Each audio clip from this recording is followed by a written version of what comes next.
మన ఎగ్ పప్పు రెడీ అయిపోయింది. మనకి పిల్లలు ఈవినింగ్ స్కూల్ నుంచి రాగానే స్నాక్స్ కింద కూడా పెట్టుకోవచ్చు. హాయ్ అండి, అందరూ ఎలా ఉన్నారు? మీరు అందరూ బాగాలని నేను మనస్ఫూర్తిగా కోరుకుంటున్నాను. మరొక వీడియోతో మీ ముందుకు వచ్చేసాను. ఈరోజు వీడియో వచ్చింది ఎగ్ పప్పు. ఎగ్ పప్పు మనం బయట నుంచి తీసుకురావాలంటే టైం పడుతుంది. అదే మన ఇంట్లో చేసుకుంటే 10 నిమిషాలకు అయిపోతుంది. ఇంటిల్లి పద్దు కూడా చక్కగా తినొచ్చు. అది ఏంటన్నది ప్రాసెస్ చూసేద్దాం రండి. 2 eggs తీసుకున్నాను, ఉడికించేసుకుని ఇవి దీని మీద తొక్క తీసేసుకుని పక్కన పెట్టుకోవాలి. 1 కప్ మైదా ఒక గిన్నెలోకి యాడ్ చేసుకోవాలి. 2 టేబుల్ స్పూన్ నెయ్యి, చిటికెడు సాల్టు, మైదా, నెయ్యి అన్నీ కలుపుకోవాలి. ఇలా కలుపుకొని కొద్దిగా వాటర్ వేసుకుంటూ మన చపాతీ పిండిలో దీన్ని తయారు చేసుకోవాలి. ఇలా కలిపేసుకుని ఒక అరగంట దీన్ని మనం పక్కన పెట్టుకోవాలి మూత పెట్టుకుని. 2 స్పూన్ల నెయ్యి, 1 స్పూన్ మైదా వేసుకుని దీన్ని పేస్ట్లా కలుపుకోవాలి. ఇలా కలిపేసుకుని ఇది కూడా పక్కన పెట్టుకోవాలి. 4 ఉల్లిపాయలు తీసుకోవాలి. 4 ఉల్లిపాయలు తీసుకుని సన్నగా ఇలా కట్ చేసుకోవాలి. మనకు ఉల్లిపాయలు అయిపోయినాయి. ఇప్పుడు పచ్చిమిరపకాయలు కూడా చిన్న చిన్న ముక్కల కింద కట్ చేసుకోవాలి.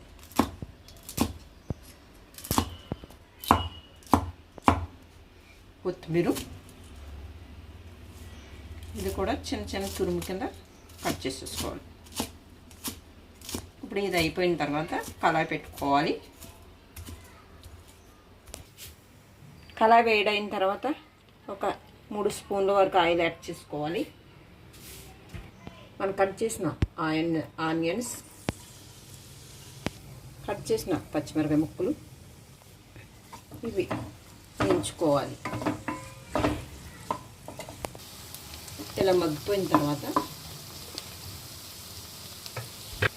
1/2 స్పూన్ కారం, 1/4 టీ స్పూన్ పసుపు, రుచికి సరిపడిన సాల్ట్, 1/2 స్పూన్ ధనియా పౌడర్, 1/2 స్పూన్ గరం మసాలా, కొత్తిమీర ఇవన్నీ కలిపేసుకోవాలి.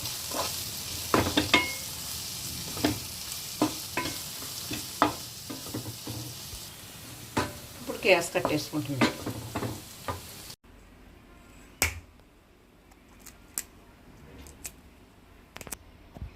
ఒలిసేసుకునే ఎగ్స్ని మయాన్ని కట్ చేసుకోవాలి.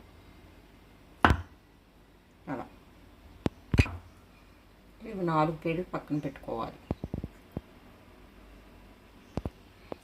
మనకు అరగంట నానిన తర్వాత పిండిని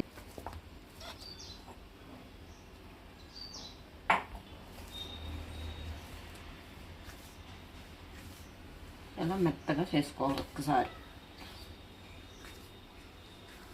స్మూత్గా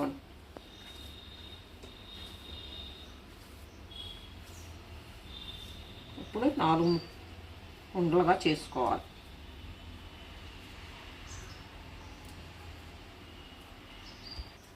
ఉండలు ఎలా చుట్టేసుకోవాలి.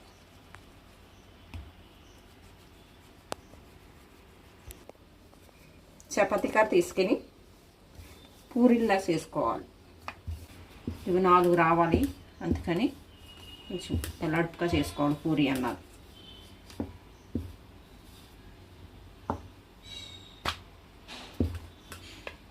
మైదాలు ఒత్తుకుని పూరీలా చేసుకోవాలి.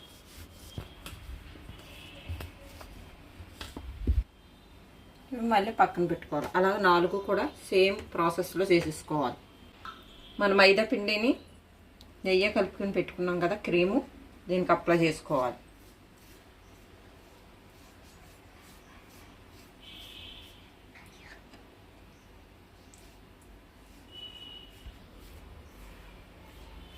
ఇప్పుడు ఇంకోటి తీసుకోవాలి. నెక్స్ట్ దీని మీద కూడా ఇంకోటి అలాగే వేసుకుని దీనికి కూడా ఇలా అప్లై చేసుకోవాలి.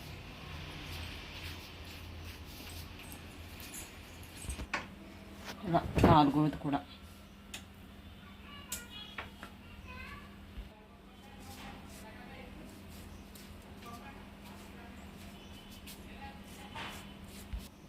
నాలుగు వేసిన తర్వాత మన చపాతీ కర్రతో ఒకసారి ఇలాగ వేసుకోవాలి. 4 పలకలు ఇలా తీసేసుకోవాలి సైడ్ కొసలన్నీ.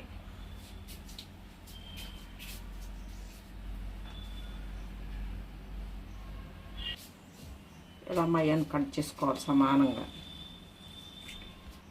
ఈ పక్కన కూడా సమానంగా ఇలా మనకు 4 వచ్చేలాగా కరెక్ట్గా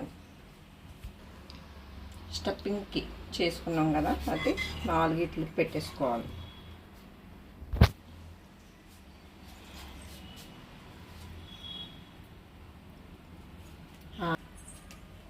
ఇలా పెట్టేసుకుని కట్ చేసిన ఎగ్ ముక్కలను కూడా దీని మీద పెట్టుకోవాలి.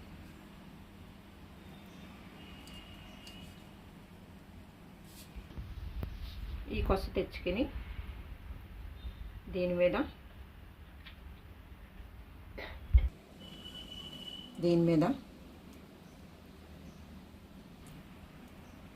ఈ కొస తెచ్చుకొని దీని మీద లాగా పెట్టుకొని ఈ కొస దీని మీదకి ఇలా అన్నీ సమానంగా అలా పెట్టేసుకోవాలి. అన్నీ కూడా సేమ్ ప్రాసెస్ అండి. ఇది ఇలాగా ఇలా ఇదే ప్రాసెస్.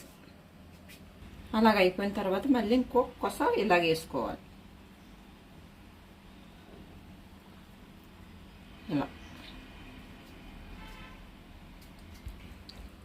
ఇలా అనుకోవాలి. సేమ్ ఇలా ఇదిగో ఇలా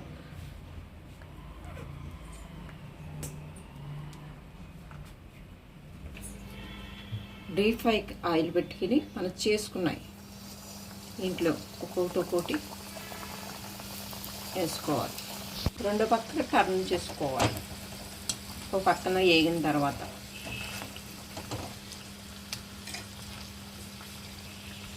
ఇప్పుడు తీసేసుకుంటున్నాం ప్లేట్లోకి.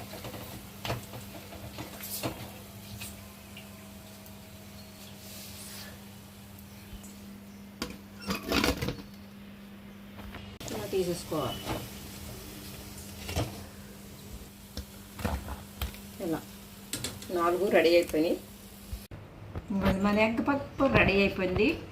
మనకి పిల్లలు ఈవినింగ్ స్కూల్ నుంచి రాగానే స్నాక్స్ కింద కూడా పెట్టుకోవచ్చు చక్కగానే. ఇగో చూడండి, ఇగో పొరలు పొరలుగా దీన్ని కట్ చేద్దాం. ఇదిగో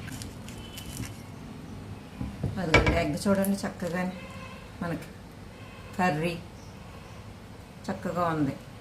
దీన్ని మనం టమాటా సాస్ తోటి ఇలా పెట్టుకుని ఇలా పిల్లలు ఎంతో ఇష్టపడతారు ఈ ఎగ్ పప్పు అన్నారు. ఇలా ఉన్న వాటితోటే మనం చక్కగా చేసుకుంటే మనం బయటకు వెళ్ళక్కర్లేదు. ఇలా ఒక్కసారి ట్రై చేయండి. ఎలా వచ్చిందని నాకు కామెంట్ పెట్టండి. అందరూ బాయ్ అండి.